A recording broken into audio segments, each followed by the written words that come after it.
বাবা, এটা কি শুনলাম তুমি নাকি আমাদের উপরতলা ভাড়া দিয়ে দিছো? হ্যাঁ, তুই ঠিকই শুনছিস, আমি উপরের তলা ভাড়া দিয়েছি। তাতে তোর কি সমস্যা? তুই আমাকে আর একটা কথা বলতো, এইগুলো তুই শুনলি কোথায় থেকে?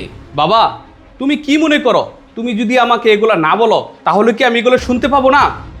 হ্যাঁ, আমি যেটা করি না সেটা তুই সবার আগে জানতে পারিস, আর এটা তো আমি করেছি, নিশ্চয়ই তুই জানতে পারবি। আমি আমার উপরের ফ্ল্যাটটা ভাড়া দিয়েছি, তাতে তোর কি সমস্যা? বাবা, এটা আপনি কি বলতেছেন?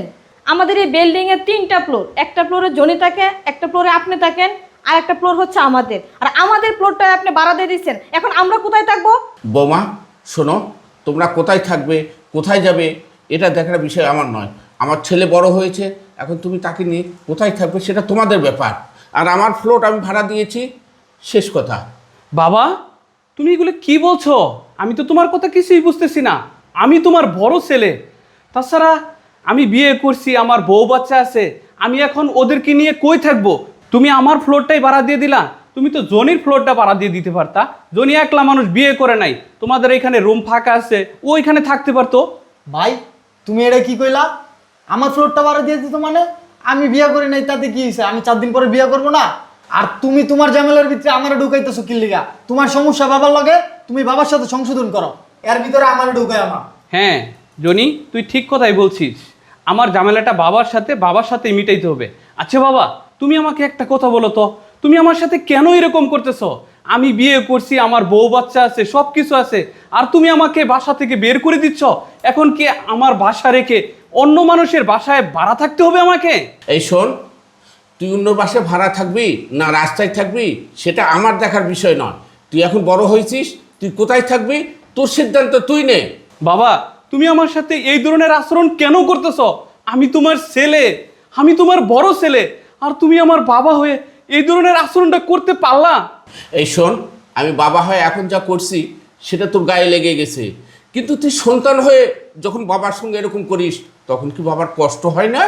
বাবা, আমি তোমার সাথে এমন কি করছি যার কারণে তুমি কষ্ট পাইছো, আর এই কষ্ট পেয়ে তুমি আমাকে বাড়ি থেকে বের করে দিচ্ছ? বাবা, তুমি আমাকে বিষয়টা খুলে বলবা?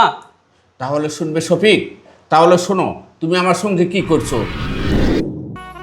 বাবা শফিক, আমার ওষুধ শেষ হয়ে গেছে, কয়েকটা টাকা যদি দিতেন বাবা, তাহলে আমি ওষুধ কিনতাম। বাবা, তুমি দেখতেছো না আমি অফিসের একটা কাজ নিয়ে খুবই ব্যস্ত, আর এর ভিতরে এসে তোমার ডিস্টার্ব করতে হয়। আর ইদানিং আমি দেখতেছি ওষুধ তুমি ভাতের মতো খাও। কেন এত ওষুধ খাইতে হবে তোমাকে? ওষুধ কমাইয়া খাও, বুঝছো? আর সুইটি, তোমার টিফিন আনতে এত লেট হচ্ছে কেন? আমার অফিসের সময় চলে যেতেছে, কই তাড়াতাড়ি নিয়ে আসো। আর বাবা, তুমি এক কাজ করো, তুমি যাও তো, একদিনের ওষুধ আছে না এখনো বাকি, পরেরটা পরে দেখা যাবে।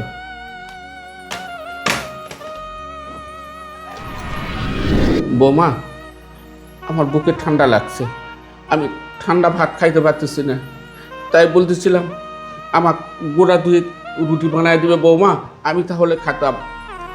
কি বললেন বাবা? আমি আপনাকে রুটি বানায় দিব? আসলে আপনার তো কোনো আন্দাজ বলতে নাই।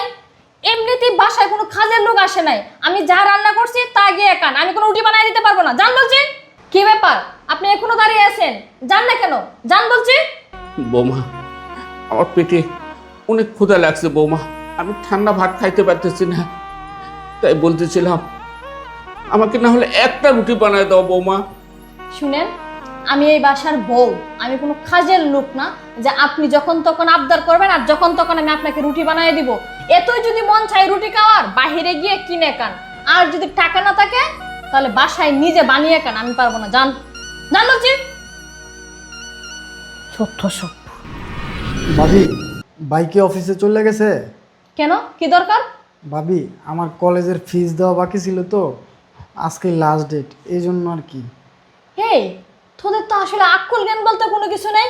আজকে সকালবেলা কি শুরু হয়েছে, একজনের পর আরেকজন আসতেই আছে। শুন, তোর ভয় না পরীক্ষার ফিস তোকে দিতে পারবে না, তুই নিজে ইনকাম করে তারপরে যায় পরীক্ষার ফিস দে। যা বলছি।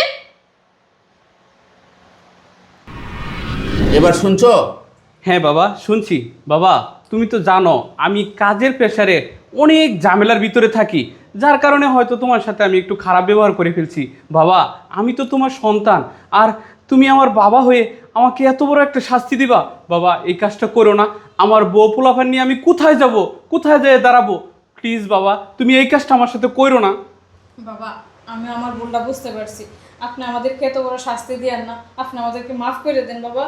দাঁড়াও বৌমা, আমি জানি এই ধরনের কথা তোমরা বলবে শফিক, আমিও সেটা ভালো করেই জানি যে এই ধরনের কথা তুমিও বলবে, কিন্তু না, এই ধরনের কথা বলে আমার মন গড়াতে পারবে না। কারণ আমি বাসা ভাড়া দিয়েছি, 1 তারিখে বাসা আলা উঠবে, 1 তারিখে ভাড়াটিয়া উঠবে, 1 তারিখের আগে তোমরা রুম খালি করে দিবে। দ্বিতীয়বারের কথা যেন না বলা লাগে, আর এক্ষুনি আমার চোখের সামনে থেকে তোমরা বাইর হয়ে যাও। আর বৌমা শোনো, আমার এই ছেলেকে তোমাকে আর লেখাপড়ার খরচ দিতে হবে না, কারণ আমি এখনো বুড়ো হয়ে যাইনি, আমি টাকা ইনকাম করবার শিখছি। আমার ছেলেকে আমি পড়াবো। যাও আমার চোখের সামনে থেকে, যাও এখান থেকে।